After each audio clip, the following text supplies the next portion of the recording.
Mesdames, Messieurs, bonsoir. Donc, je vais parler en français pour maintenir la biodiversité linguistique à Slow Food, pour éviter que le globish se devienne le fast-food linguistique. Et parce qu'il faut attirer les Français, les Canadiens, les Belges. Voilà. Donc, nous allons avoir une double langue, et pour les Italiens, eh bien, donc la traduction également. Je dois d'abord excuser Madame Elena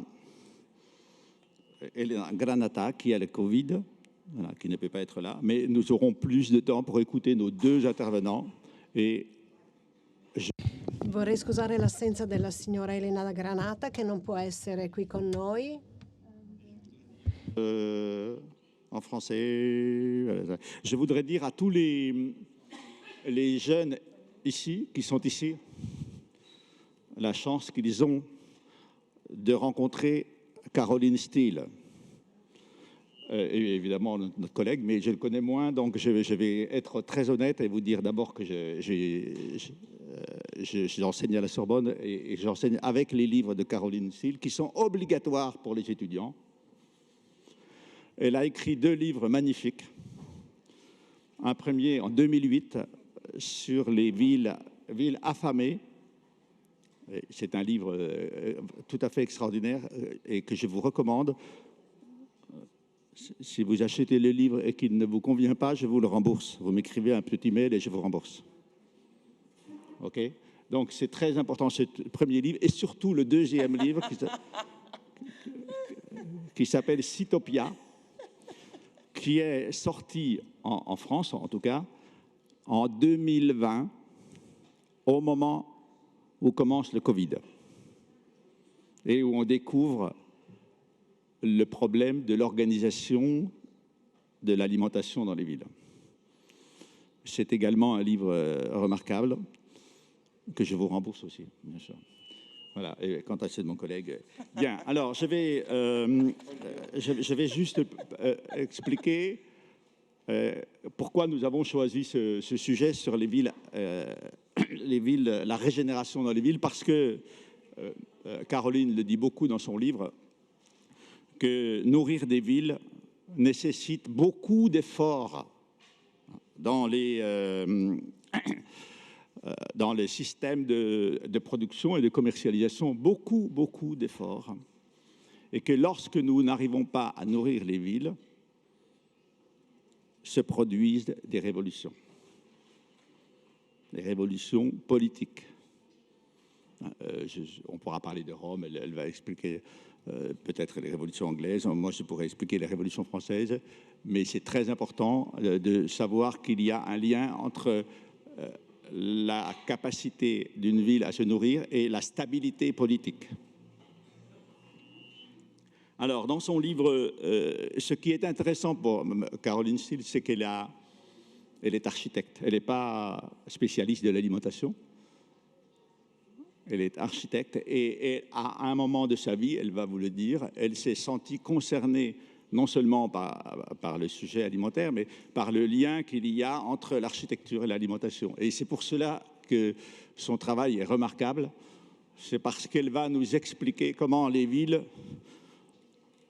ont construit notre manière de manger, et comment, dans son dernier livre, elle a l'audace, le culot, on dirait en français, d'écrire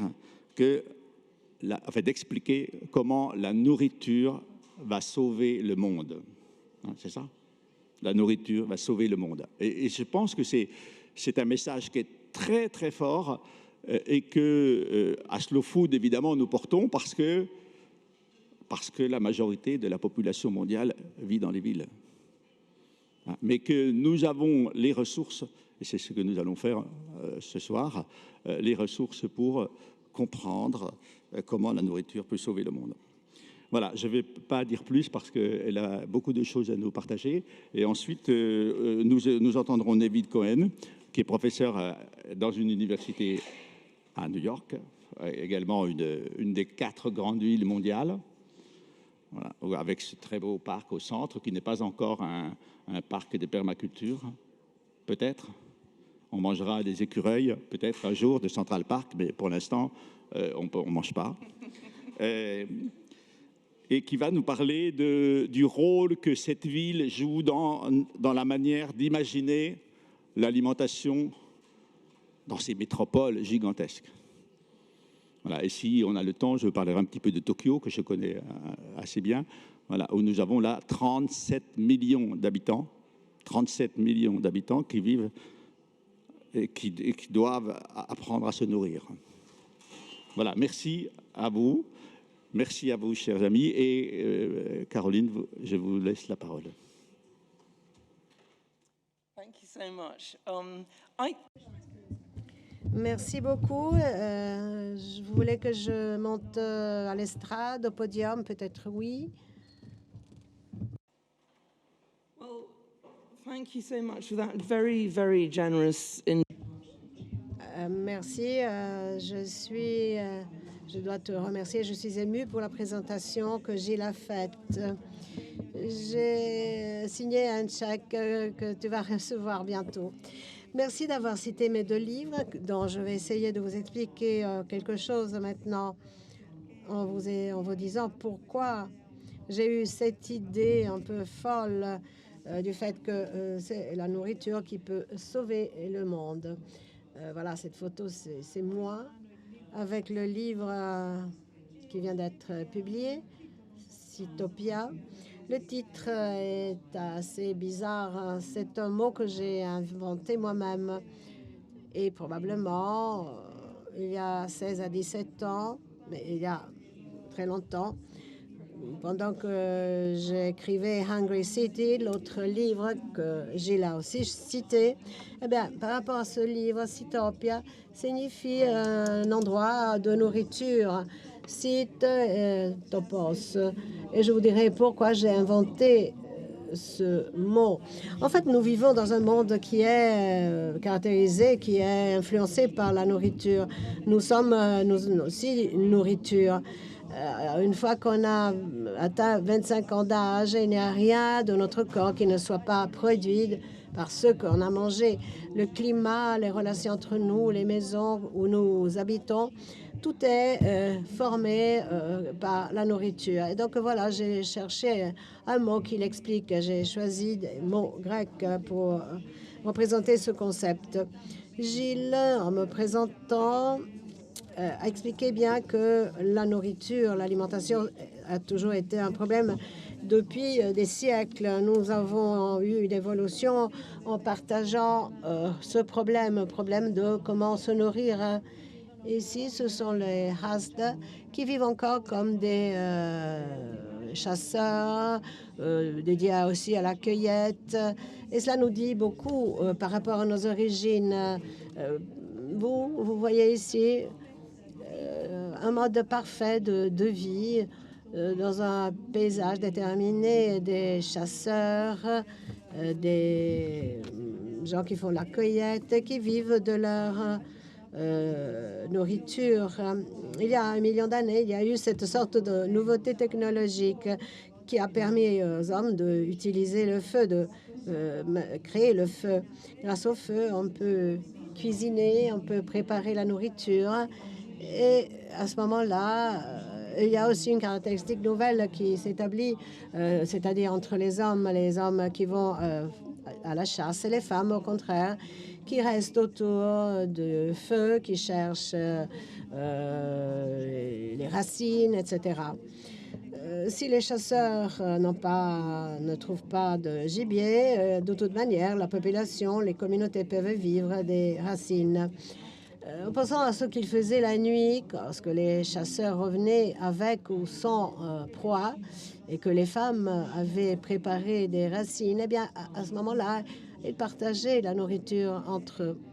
C'est le repas partagé, fait en commun, qui est un rite central de nos vies. Nous ne savons pas, nous ne réfléchissons pas toujours au fait que c'est l'évolution du travail de mœurs, des hormones qui vont dans tous les sens, qui nous ont permis d'en arriver là. C'est quelque chose d'essentiel pour expliquer ce que nous sommes. C'est la meilleure économie qui n'a jamais été inventée. Et je reviendrai tout à l'heure à la notion d'économie. L'idée donc de comment se nourrir, comment manger, lié directement à la façon de habiter, de vivre. Si l'on est chasseur, que l'on vit de cueillette, on vit dans un paysage où il y a une abondance de produits. Il n'y a pas de contradiction entre la nécessité de se nourrir et celle de avoir des relations sociales. Lorsque nos ancêtres ont commencé à vivre dans les villes, tout a changé. Maintenant, je je sauterai des milliers d'années de civilisation pour vous expliquer jusqu'à quel point la nourriture est fondamentale. Elle se situe au cœur de nos vies. Dans cette ville, par exemple, vous voyez qu'il y a une division entre une zone urbaine où les personnes habitent et la zone productive. Cette division est celle qui divise le monde social du monde naturel, les deux parties fondamentales qui composent notre vie. Au centre, vous voyez qu'il y a le temple, un temple qui n'était pas seulement responsable de la vie spirituelle de la ville, mais était aussi le centre administratif. Le temple organisait la cueillette, la collecte annuelle, on récoltait le blé, on l'offrait aux dieux. Voilà, la flèche laser n'est pas visible, donc il y avait les entrepôts, le grenier du temple, on distribuait le blé dans la ville pendant toute l'année. Comment donc ces premières villes se nourrissaient-elles? C'est un peu comme l'œuf, donc le jaune et le centre tout autour, c'est la partie de la ville qui se nourrit de l'œuf. C'est une trajectoire qui nous a amenés où nous sommes aujourd'hui. La ville, à l'époque, était sur un cours d'eau. L'eau est importante. Elle permet d'arroser le sol et permet d'avoir le commerce. L'eau permet de transporter la nourriture. Le premier problème d'une ville est ce qu'elle peut cultiver. À l'époque, c'était des céréales. C'est la raison pour laquelle il y a eu cette évolution. Mais aussi comment transporter les aliments. Dans le monde ancien, il était moins cher de transporter de la nourriture à travers les cours d'eau que par terre. C'est la raison pour laquelle, et grâce à disons la manière qui a permis, c'est la modalité qui a permis à Rome de se développer comme elle a fait. Et Gilles nous l'a dit. Notre point important, celui-ci, depuis que nous vivons dans les villes, pas depuis très longtemps, depuis 5 à 6 000 années, donc c'est pas très longtemps, mais depuis que nous vivons dans les villes, on a commencé à se préoccuper de notre avenir. Les premiers qui se sont préoccupés de cela ont été les Grecs. Vous voyez Aristote, vous en avez entendu parler de lui, des animaux politiques, comme il les appelait. Et ça fait, disons, ça se réfère à ce que je vous ai dit tout à l'heure, comme animaux politiques, nous devons nous réunir dans les villes pour partager notre vie avec les autres. Mais nous sommes des animaux aussi. Et donc, nous devons avoir une vie dans la nature. Aristote dit que ce qui nous servait, c'était la oikonomie, l'économie. Ça veut dire ce qui nous servait, c'était la gestion de notre maison commune. Dans Athènes, chaque citoyen avait sa maison, son exploitation, sa ferme. C'est la bonne économie, parce que grâce à cela, chaque citoyen a de quoi manger grâce à cette organisation. Et la ville est à ce moment-là indépendante au point de vue politique. Pour les Grecs, oikonomia, c'était quelque chose d'essentiel pour le bon fonctionnement de l'État. Si ce mot vous semble, disons, plutôt banal, c'est bien parce que quelqu'un me demande de parler plus lentement. Quelqu'un me suggère, de toute façon, si ce mot vous semble familier, eh bien, c'est le mot dont nous avons découlé le terme, dérivé notre terme de économie. Now, the most perfect example of this arrangement between the city and the country for me. L'exemple le plus parfait de l'organisation entre ville et campagne, c'est l'allégorie des effets de bon gouvernement de Lorenzetti. Là, vous voyez cette œuvre, vous voyez la ville, la campagne. Et il y a un rapport très harmonieux et équilibré entre les deux parties. Mais si l'on regarde de plus près cette œuvre, eh bien, vous voyez que ce mur rouge qui apparaîtrait comme une division, en vérité, c'est une membrane. Et il y a un déplacement constant entre ville et campagne, entre agriculteurs, citoyens, chasseurs qui se rendent à la chasse, les animaux qui sont portés en ville pour la nourrir, des sacs de blé. Là, vous voyez des brebis, donc il y a une femme avec un panier sur la tête.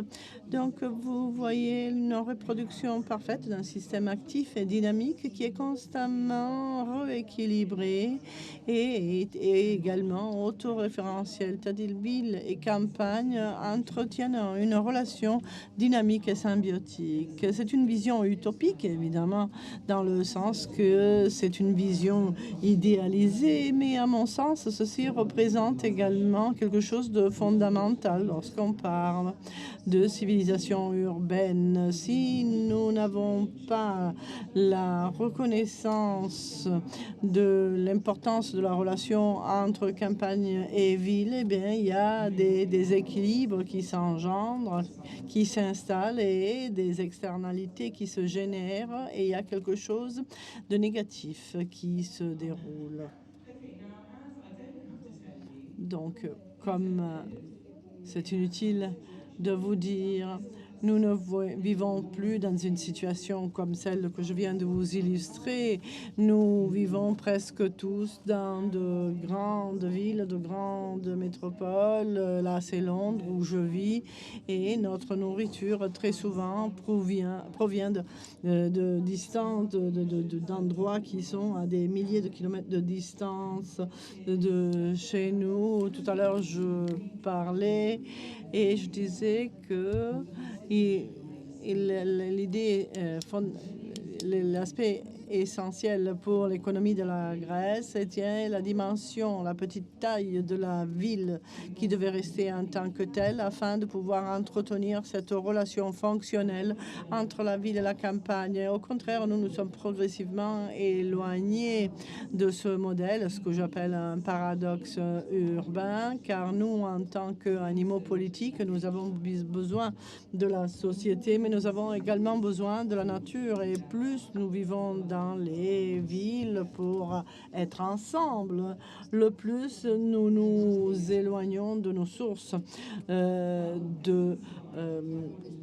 For had Elena been here, so this is de survie. Voici la diapositive que je dédie à Elena et que j'aurais pas eu le temps de vous montrer si elle avait été présente. C'est une diapositive de Van Thunen, qui est un géographe. Et en 1826, il a écrit un livre dont le titre était L'État isolé. Donc, c'est un lieu assez étrange, n'a pas de caractéristiques de fertilité et il n'est habité que par des paysans qui suivent la logique, et il se pose la question si on bâtirait une ville au centre, comment la banlieue productive pourrait se développer bien. À l'extérieur, il y aura les fruits et les légumes, car fruits et légumes sont très difficiles à transporter sur de longues distances. À ce point-là, les paysans peuvent se permettre de réussir à payer des locations élevées car c'est un plateau et donc les citoyens peuvent, et les paysans peuvent avoir recours à des cultures qui demandent beaucoup d'humidité. Après, il y a une trentaine, 45 kilomètres destinés à la production de céréales et d'autres produits comme le bois par exemple, mais essentiellement destinés aux céréales qui sont essentielles pour la ville et ils l'ont toujours été car ils sont très faciles à stocker, mais au contraire, ils sont très difficilement transportables car ils sont très lourds et surtout, ceci a un impact sur le rapport entre leur valeur et leur coût. Donc, ce n'était plus rentable de transporter les céréales au-delà d'une distance de 30-40 km. On peut ici produire la viande. Là, c'est la zone de pâturage. C'est là où les animaux peuvent marcher. Et la viande, c'est une viande saisonnière et c'était un luxe. La seule différence que la géographie peut nous donner, c'est que s'il y a un fleuve navigable qui traverse cette zone, alors, eh bien, ces zones-là peuvent s'étendre car on peut porter la nourriture jusqu'au fleuve et le transporter de manière plus simple. Donc, c'est un diagramme très abstrait. Je me souviens que lorsque j'étais une étudiante en architecture, je me suis endormie au cours de la leçon qui expliquait ce diagramme. Au contraire, là, maintenant, je le trouve très intéressant. Et là, je devrais réduire un peu mon propos car je suis en train de parler plus lentement. Et là, vous voyez Londres au début du 19e siècle. Et là, vous voyez Paris plus ou moins à la même époque. Vous voyez les ports principaux sur la Tamise et sur la Seine. Je veux vous demander, est-ce que vous voyez une différence fondamentale entre les deux? Quelle est cette différence fondamentale? C'est quelque chose de très intéressant, mais très difficile, très différent dans ces deux images. Alors, dites-le fort. Non, ce n'est pas l'eau, car toutes les deux villes ont un fleuve qui les parcourt. Non, le prix à cette femme avec la chemise blanche. Là, vous avez des bateaux qui vont sur les océans. Au contraire, il s'agit de bateaux, et Gilles et moi, nous allons en parler, eh bien, sont des bateaux qui parcourent les fleuves. Donc, Londres a été en mesure d'importer sa nourriture de toute l'Europe, tandis que Paris n'a pas été capable. Donc, le roi a été responsable de nourrir la capitale. Et quand les gens, donc lorsqu'il y a eu un manque de nourriture, il y a eu la révolution. Et là, on ne peut jamais séparer la géographie de la nourriture. Et c'est une raison aussi pour laquelle les politiques n'aiment pas gérer la nourriture. Et c'est ce que Adam Smith a remarqué sur Londres, c'est-à-dire avait une attitude de libre marché pour ce qui est du marché alimentaire. Une autre chose sur cette image que je vais vous dire, eh bien, qui explique la raison incompréhensible de Brexit. Là, je vais me suicider, je pense, car j'ai prononcé ce mot commençant par B. Mais ceci explique pourquoi on peut s'approvisionner ailleurs, etc. Tout ceci dépend de la géographie et je m'excuse pour tous ceux qui ne proviennent pas du Royaume-Uni et je m'excuse pour le comportement de mon pays. Je veux dire quelque chose pour chacune de ces 4 images. Celle-là est très intéressante. Elle reproduit les plans de Londres pour vous montrer quelles étaient les routes d'accès de la nourriture dans la période pré-industrielle. Là, vous voyez les potagers de la ville. Là, les céréales arrivées du fleuve, car ils sont lourds à transporter. Donc, ils arrivent à Billingsgate et Queensborough. Ils atteignent Cornhill, où il y avait le marché du blé. Donc là, vous voyez la direction du poisson qui rentre du fleuve, et Billingsgate est resté jusqu'en 1984 le marché de poissons le plus important de Londres. Mais dans ce système de la nourriture, il est intéressant de remarquer qu'une fois que ces systèmes ont été installés, c'est très difficilement peuvent changer. Là, vous avez le marché de la viande, les animaux, le bétail arrive d'autres directions. Et là, il y a Smithfield qui est encore aujourd'hui le marché, et même s'il est en train d'être fermé, c'est une idée myope et triste. Là, bon, c'est le marché. Et le marché, comme Neven le dit, c'est le lieu où on allait pour rencontrer les amis et pour échanger d'informations et aussi pour acheter de la nourriture. Ils étaient le cœur battant des villes pré-industrielles où il existe un lien très étroit entre le besoin d'aller au marché et la vie sociale et publique. Et là, c'est un aspect très, très important et qui répond à ce que Neven va nous dire. Parce que moi, je parle, je ne sais pas si Neven aura la possibilité de prendre la parole. Mais donc, tout change quand les chemins de fer arrivent. Donc, les villes se détachent un peu de la géographie, c'est-à-dire ils vont en contre à une émancipation. Donc, à ce point-là, on peut se mettre où on veut, car les transports de la nourriture sont plus rapides et la nourriture devient invisible. Les animaux n'arrivent plus à pied sur le marché, mais ils arrivent déjà sous forme de viande.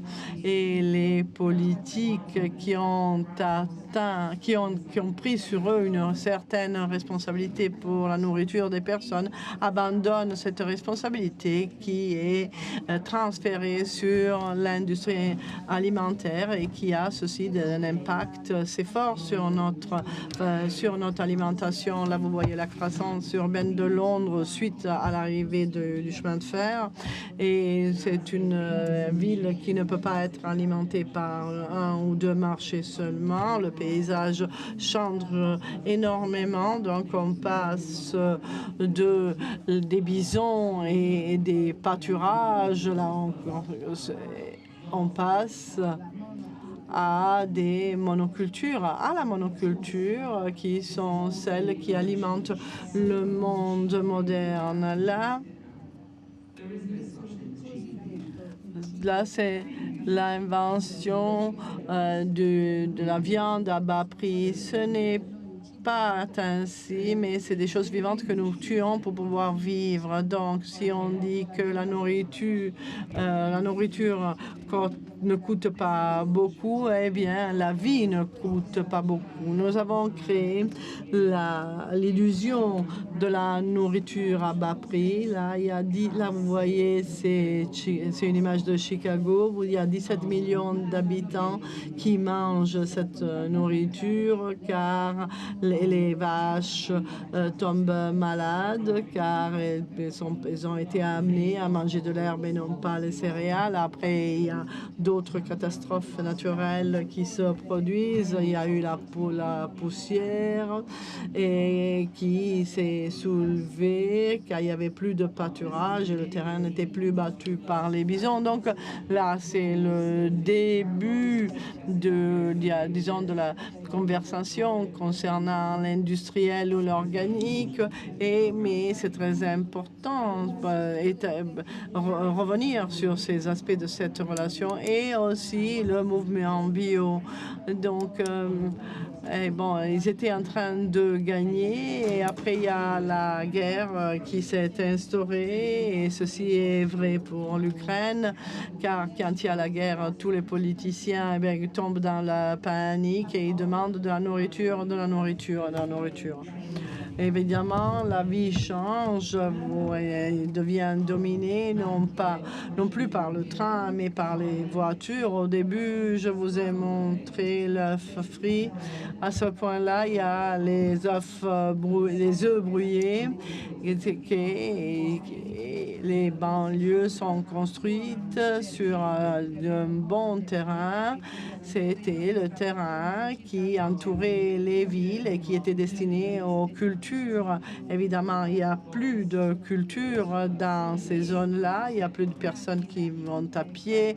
Ils utilisent toujours la voiture. Il y a la climatisation et qui crée le printemps éternel. La nourriture est dénaturée car ils doivent affronter de longs voyages, de longs transports. Donc là, vous voyez il y a la dame qui est sortie pour acheter 1 litre de lait et elle est retournée avec tous ces produits. Donc, à ce point-là, je vais au supermarché et j'achète une boîte. Donc, encore une fois, si vous vous souvenez, la ville ancienne où les politiques étaient, à l'origine de la nourriture, voilà maintenant le plan de New York et les zones où il faut marcher plus de 500 km pour trouver de l'eau et de la nourriture. Ce sont les régions les plus pauvres avec des hauts niveaux de criminalité. La santé aussi est mauvaise.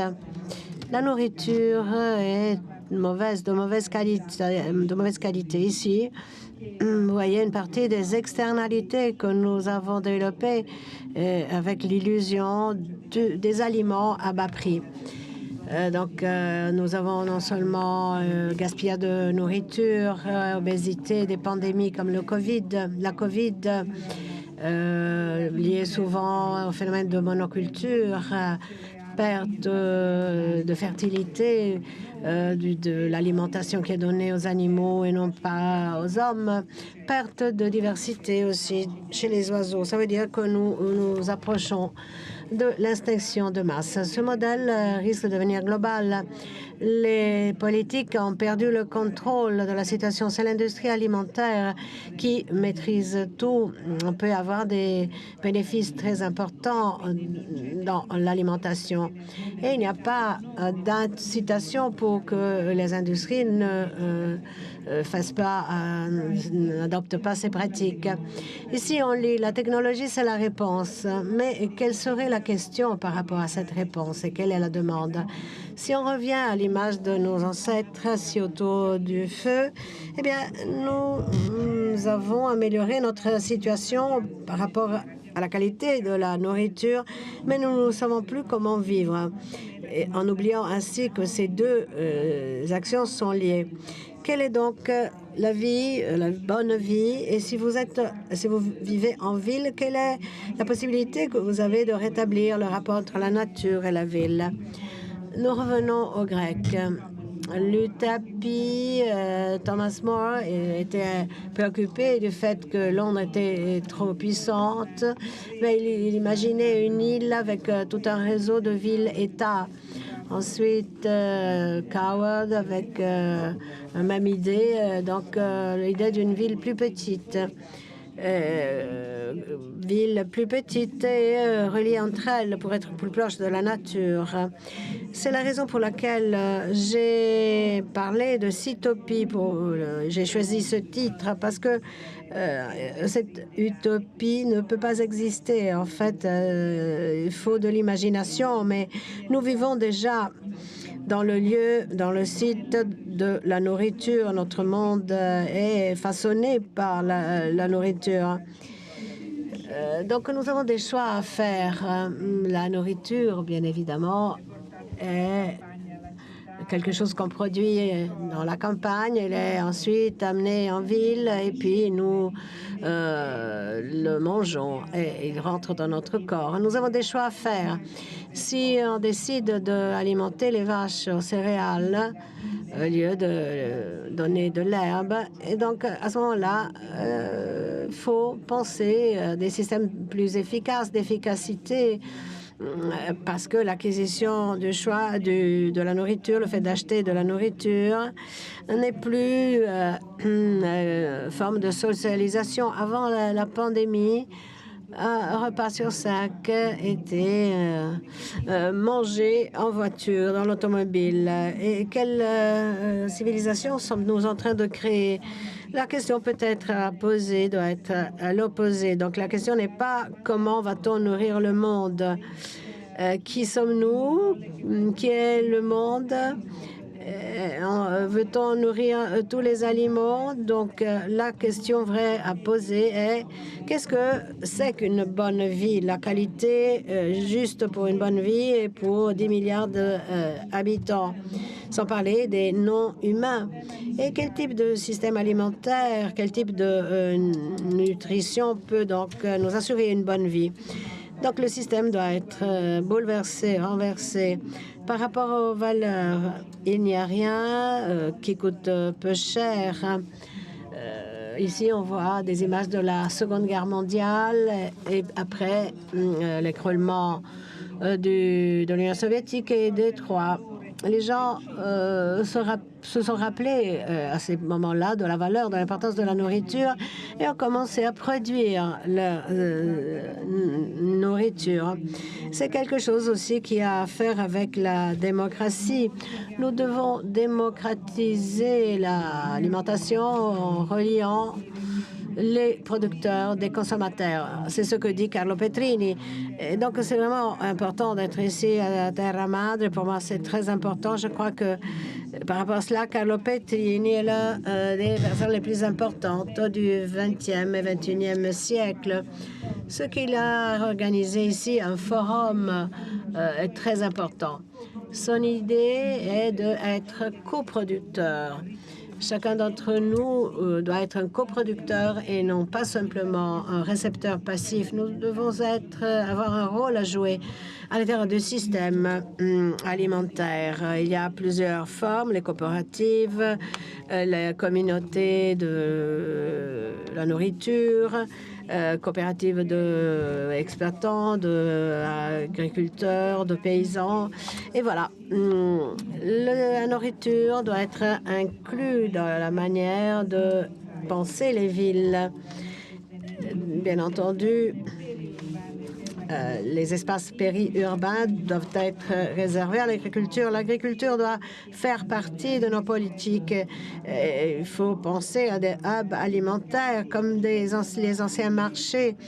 Il faut donc la possibilité de donner aux animaux une bonne mort. Il faut des abattoirs, des marchés, des magasins locaux. Tout cela pour vous dire que c'est bien ça qu'il faut faire. Je crois que ce débat, donc le rapport organique par rapport industriel doit s'arrêter. Nous devons arrêter d'utiliser des substances chimiques qui continuent à tuer des insectes et donc qui contribuent à tuer tout notre système de vie. On pourra en discuter éventuellement au niveau des questions, mais il faudra ramener, après tout, la économie au centre et disons dans les termes que je vous ai dit. Il nous faut une nouvelle économie organisée autour de la nourriture parce que la nourriture est le bien principal de notre vie. Si on lui attribue la juste valeur, tout va se rétablir. C'est ma proposition. La ville et la campagne doivent de nouveau se retrouver dans le même contexte. Ça veut dire qu'il faut limiter la croissance des villes pour reproduire la forme en étoile des anciennes villes. Il faut utiliser les zones plus fertiles, construire de nouvelles villes, en prévoyant aussi des espaces destinés à la production de nourriture. Les paysages doivent aussi être plus humains. Ces projets périurbains d'agriculture sont très importants à ce propos. Il y a une ferme qui s'appelle Utopie au Royaume-Uni. Je fais partie. C'est peut-être un dessin d'une utopie, mais ici, on dit fondamentalement que dans la nourriture, on retrouve l'univers. Et c'est le plus important. Nous devons travailler pour produire la nourriture et il y a tout dedans. L'amour, l'économie, le paysage, l'environnement et aussi nos rapports avec la nature, aussi bien que les rapports entre hommes et femmes. Si nous nous en souvenons, cela nous permettra de créer un monde meilleur. Et donc, Cytopie est proche de Utopie, d'ailleurs. Les deux autres livres dont Gilles vous a parlé et qu'il va vous rembourser, si vous ne les aimez pas, eh bien, ces deux livres sont ici. Merci beaucoup.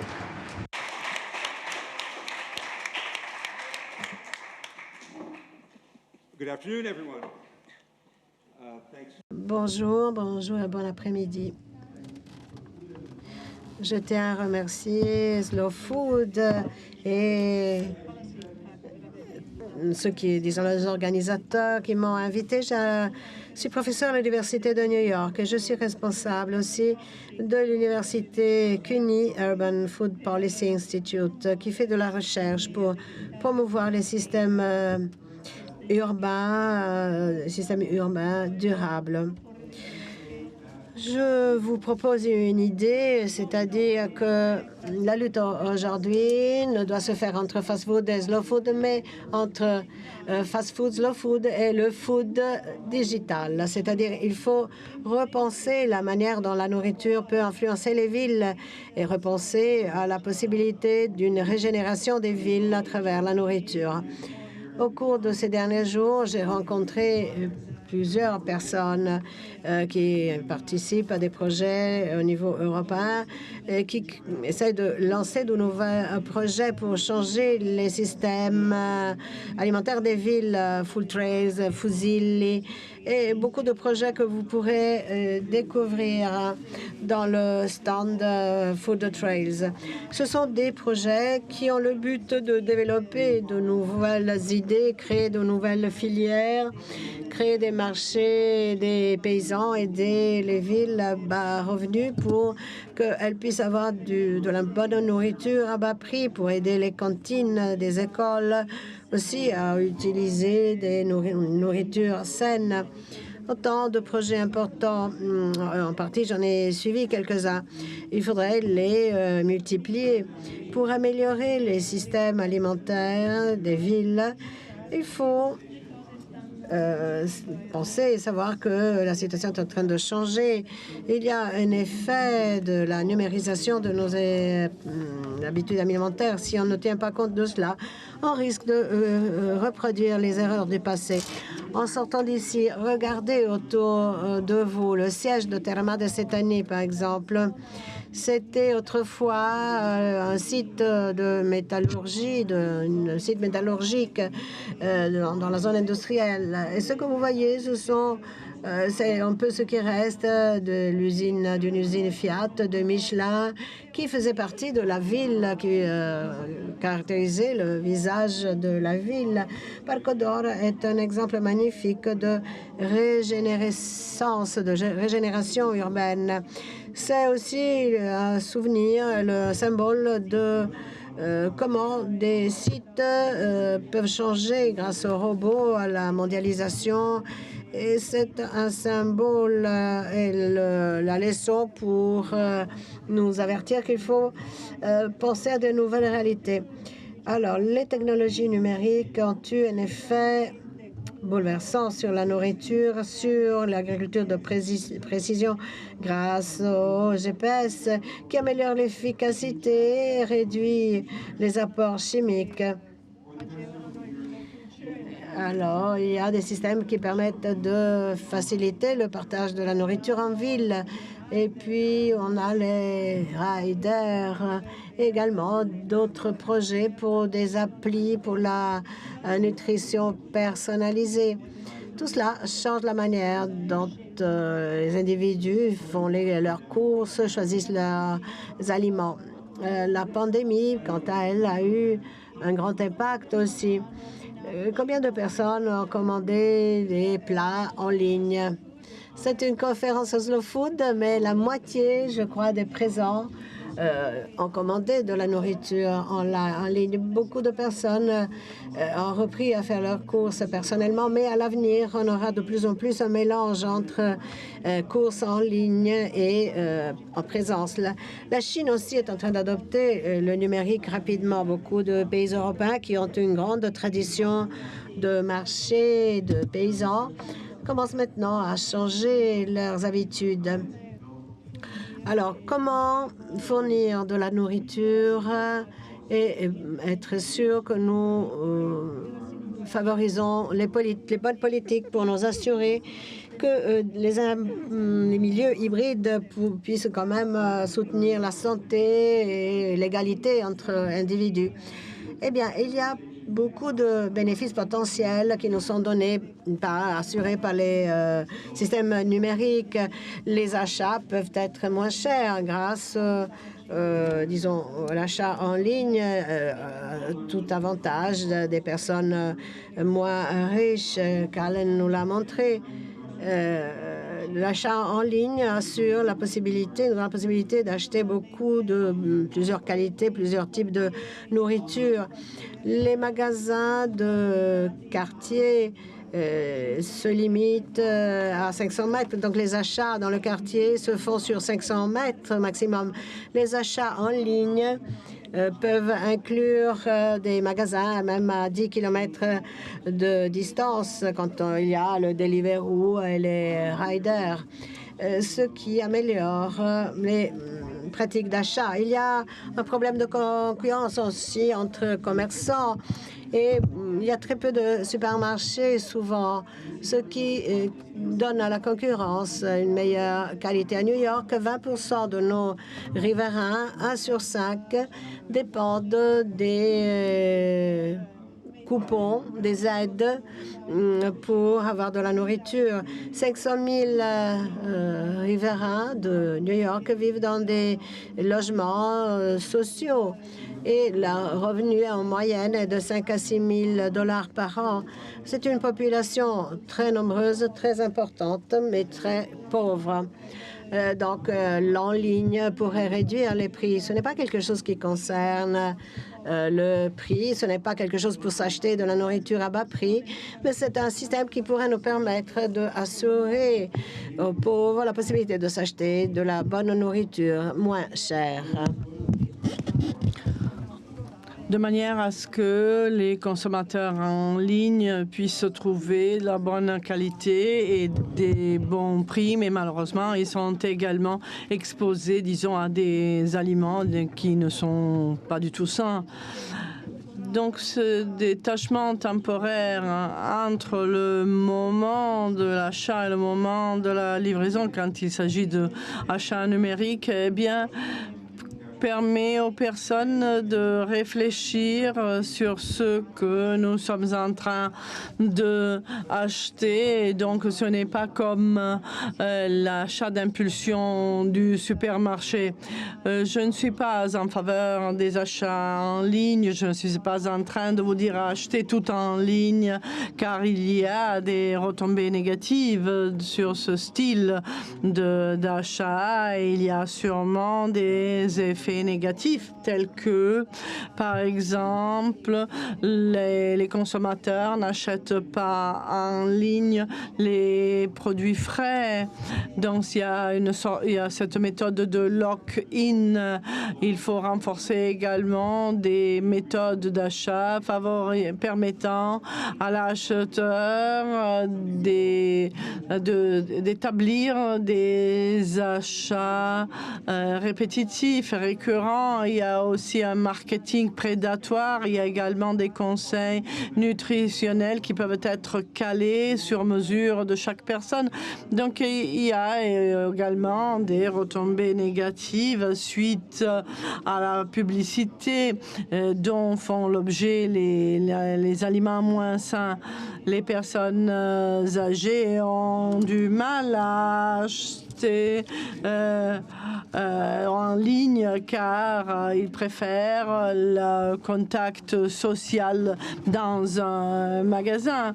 Et il y a aussi un écart numérique au niveau alimentaire car il y a une différente facilité d'accès entre les personnes. Il y a des personnes qui ont l'Internet à haut débit et d'autres familles à bas revenus qui n'ont pas le système d'Internet à haut débit. Il y a également des différences entre les zones rurales et celles urbaines. Dans les zones rurales, la livraison à domicile coûte plus par rapport à la livraison en ville. Donc, les personnes vivant en dehors des villes vivent ces limites. Et après, il y a d'autres sociétés comme Amazon ou Walmart qui sont les seuls commerçants accessibles aux populations rurales en vertu de leur réseau de distribution globaux et donc ils peuvent monopoliser le marché. Il y a également un autre problème que nous avons étudié, à savoir l'exploitation de la main-d'œuvre alimentaire.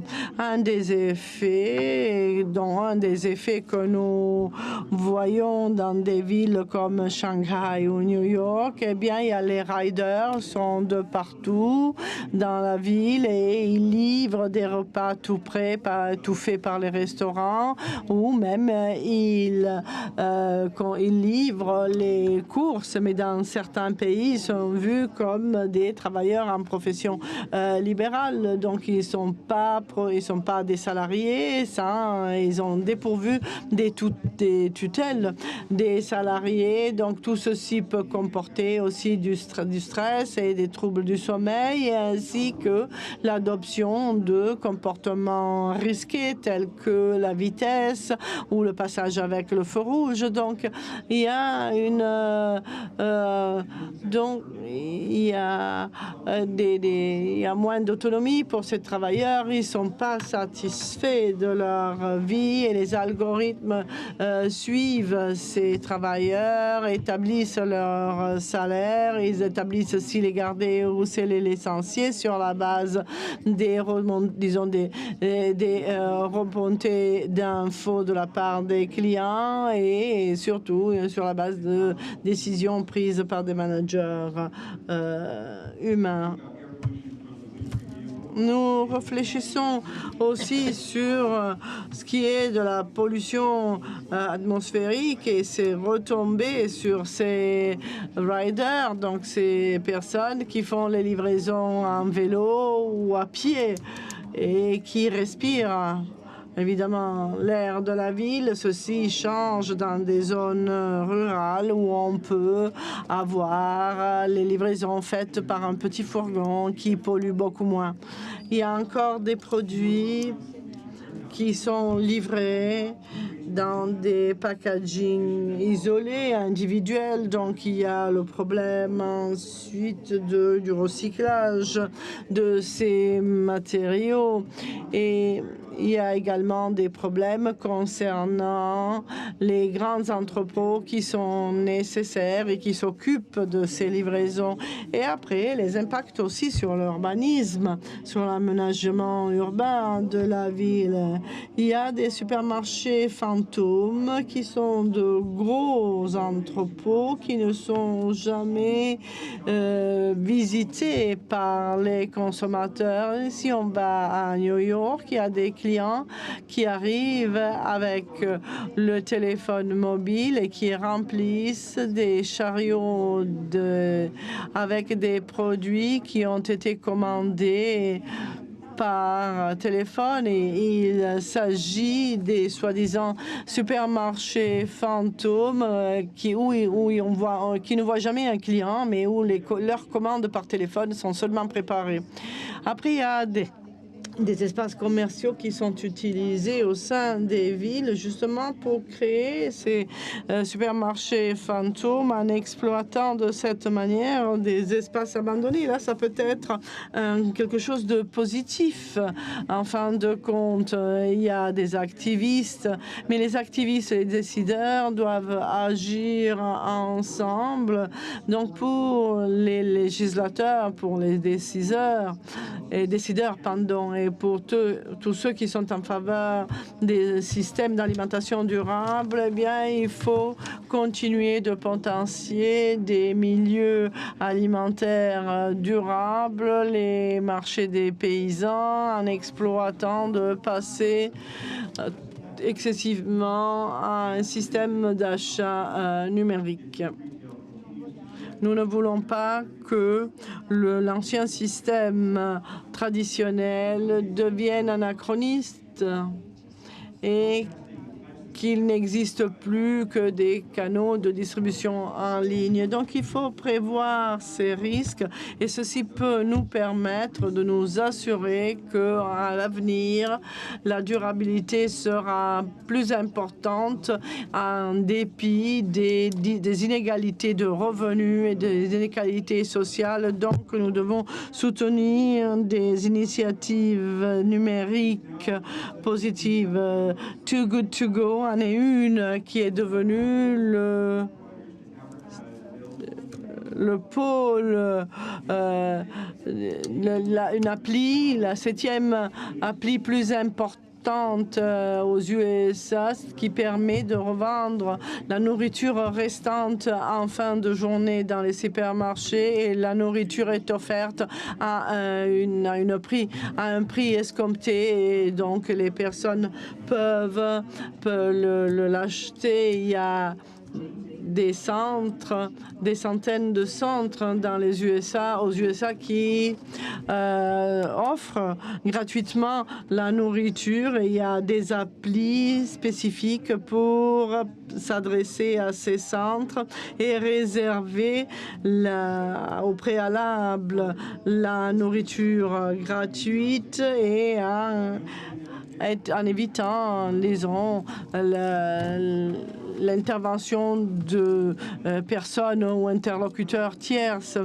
Et quand il y a eu la pandémie, un grand nombre de familles de ménages de New York a eu des problèmes. Donc à New York, un salaire minimum a été introduit pour les personnes n'ayant pas droit aux bénéfices et aux incitations fédérales. Donc une plateforme numérique a été créée et c'est une sorte de plateforme d'achat de la nourriture en ligne.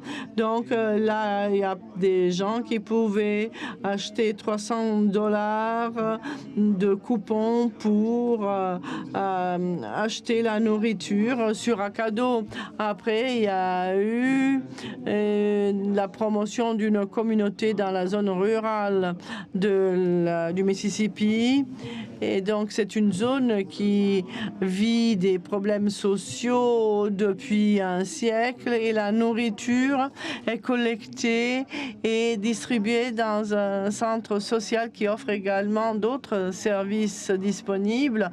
Et donc, les personnes ne doivent plus monter dans la voiture pour se rendre à Walmart, dans le supermarché le plus près, qui est à 30 minutes de voiture. Et la municipalité de New York a approuvé des lois visant à la protection des riders et il leur donne le droit de refuser la livraison qu'ils considèrent dangereuse sans être payés à une certaine hauteur. Ils doivent également pouvoir utiliser les toilettes profitent des restaurants desquels prennent la nourriture. Donc, dans les mois à venir, après un projet de recherche fait par l'agence CA, eh bien, nous avons interviewé 70 000 riders afin de créer un système de leur assurer des conditions de sécurité majeures. Eh bien, les lieux sont fondamentaux pour les lieux, mais la nourriture est fondamentale pour créer un lieu. J'en suis persuadée, mais dans notre monde numérique, les limites entre le numérique et le virtuel sont de moins en moins claires et ceci va accroître les inégalités. C'est un danger pour nous car nous avons besoin de systèmes alimentaires résilients. On ne doit pas être myope, sinon nous allons après négliger ce qui a permis à Fiat de produire les voitures grâce aux robots. Donc malheureusement, nous ne pourrons pas poser des questions à la salle, de permettre à la salle de poser des questions, mais je vais peut-être en poser quelques-unes, ou en tout cas poser des jalons sur cette question qui consiste à faire en sorte que les villes, voilà, entre nous, les villes vont apporter quelque chose de leur contribution à la nourriture. Je voudrais demander quand même l'un ou l'autre, juste de me dire qu'est-ce que vous pensez de cette nourriture cellulaire, parce que c'est peut-être une alternative, enfin en tout cas quelque chose qui permettrait de découpler la ville de la campagne et de ses besoins liés au climat, à toutes les configurations compliquées, qui fait que désormais, pour la première fois dans l'histoire de l'humanité, on pourra manger de la nourriture qui ne vient pas de la nature. Qu'est-ce que vous pensez? Comment vous... C'est plus que le néolithique. Yes, the bit of my talk that... Donc, oui. Si j'avais eu plus de temps pour parler, c'est bien de cela que j'aurais parlé. Je pense que nous vivons une crise philosophique. Cette crise philosophique est due au fait que nous avons plusieurs paradigmes par rapport à ce que nous jugeons comme une belle vie. Donc d'abord, ce que dit Neven. Donc, nous allons produire de la viande au laboratoire. La nature revient à être la nature. Nous la séparons de nous. C'est une manière de nourrir des corps humains. Mais ce n'est pas là la bonne vie humaine pour l'homme. Nous devons avoir penser différemment. C'est la raison pour laquelle je disais qu'il y a une question à soulever. Comment nourrir le monde ? Beaucoup de problèmes sont inhérents à cette question. Comment vivre bien ensemble? Qu'est-ce que c'est une bonne vie? Pour moi, comme Neven l'a dit, si nous ne faisons pas attention, le monde dont il parle, c'est le monde futur que nous aurons. Mais nous avons des milliers de gens ici qui s'occupent de nourriture. Et il y a donc une autre alternative. Nous qui mangeons, nous devons dire aux autres qui sont en train qui veulent nous transformer en consommateurs avec un ensemble de technologies. Nous devons dire que nous voulons de la nourriture produite dans un paysage vrai, produit par des vrais paysans qui ont du respect pour la nature.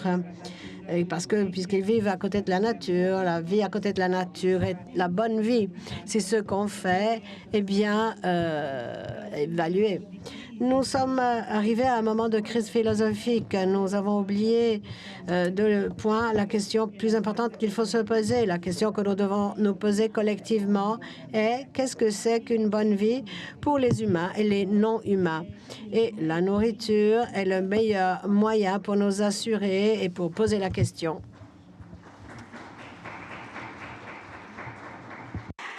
So I would like to clarify again. Alors, je voudrais encore préciser que je ne dis pas par là que la nourriture digitale, numérique est bonne. Ce que je voulais dire est que ces technologies existent et qu'elles ont un impact sur la définition, sur le concept de nourriture urbaine. Et donc, ce sont des concepts qui changent notre démarche. La ville de Birmingham, en Angleterre, par exemple, utilise la technologie numérique pour mettre en contact les citoyens, les citadins et les paysans. Et il y a une sorte de marché numérique d'échange. La technologie peut être utilisée de manière intelligente. Je n'aime pas du tout l'idée de la viande au laboratoire, produite en laboratoire. Mais notre défi est d'avoir des politiques qui permettent, face à une technologie qui change, face au changement de nos habitudes, une technologie qui nous permette de faire des choix conscients sans vouloir éliminer les problèmes, qui existent déjà dans la société. Donc, cette question, évidemment, est insoluble ce soir. Ce sera pour une autre organisation, Slow Food. Donc, je voudrais résumer le message de ce qui a été dit ici par Caroline et Neven, et vous dire donc, premièrement, le rôle des villes dans la régénération. Je crois que nous avons à faire, c'est de parier sur l'éducation, à la nourriture, parce que les nourritures ne sont pas des objets marchands. Et nous avons un très bel exemple avec Caroline, qui était architecte et qui est encore architecte, je crois, parce que quand on est architecte, on ne peut pas un jour dire qu'on n'est plus architecte, parce qu'elle a fait exactement le même cours que je fais devant mes étudiants. Elle a fait de la géographie, de l'alimentation. Et donc, c'est très important de se dire que ce qu'elle a été capable de faire, nous pouvons tous le faire. Si vous êtes médecin, infirmier, garagiste, informaticien, vous pouvez vous intéresser autant à la nourriture qu'elle l'a fait pour prendre conscience de tout ce qui se trame derrière notre alimentation en ville. Donc l'éducation, c'est très important. Notre éducation au goût, etc., aux achats, bien sûr, hein, pour lutter contre les pièges du marché, hein, mais à la sensibilité. L'architecture, c'est beaucoup la sensibilité à quelque chose.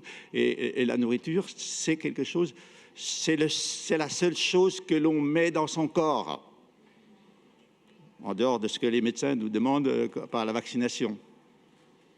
Donc c'est très puissant comme sur le plan symbolique. C'est très important. Donc l'éducation, l'éducation au sens large.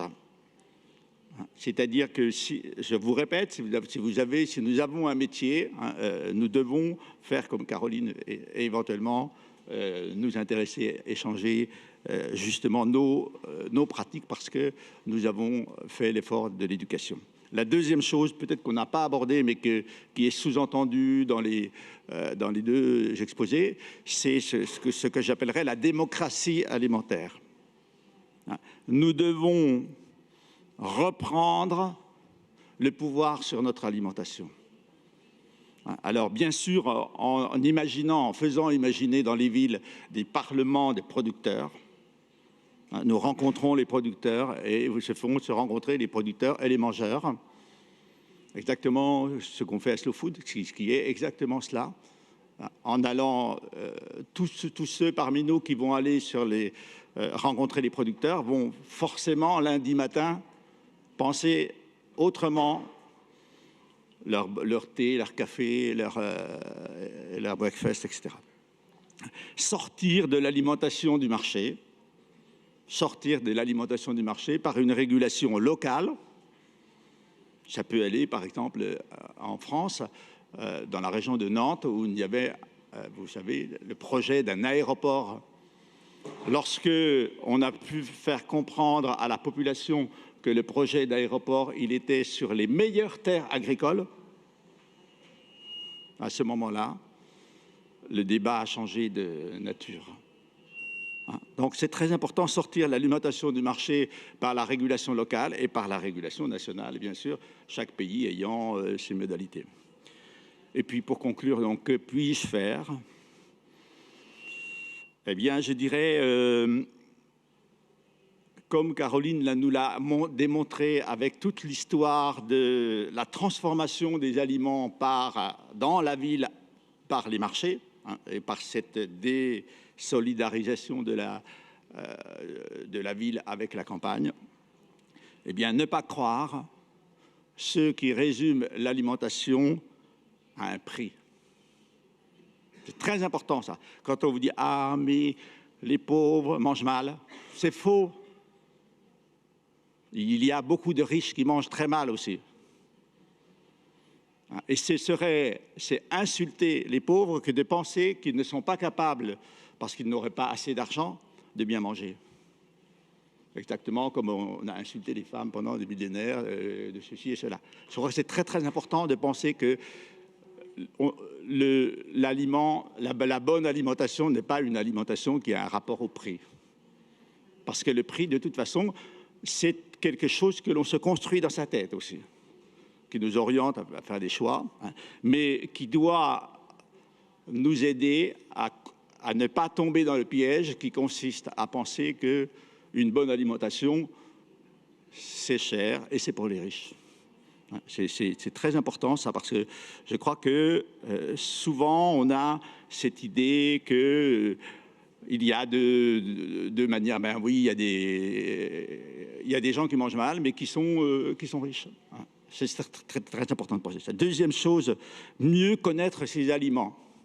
La nouvelle génération va nous aider à les connaître par le bilan carbone, par exemple. La nouvelle génération va nous aider à le connaître par le bilan énergétique. Quel est le rôle que vont jouer les légumineuses que nous avons traitées à Slow Food il y a quelques années dans la transformation de notre alimentation, parce que nous savons que nous avons besoin de protéines et qu'une grande partie des protéines produites à très bas prix par le végétal sont meilleures que les protéines animales. Donc ça, c'est très mieux connaître ces aliments, bien sûr la santé, tout ce que vous voulez, tout ce qu'il y a écrit que nous ne lisons pas sur les nutritional facts, hein, mais que l'on va compléter. Je dirais, parce qu'il y a beaucoup de jeunes ici, suivre et accompagner les jeunes, parce que ce sont eux qui portent en eux leur avenir.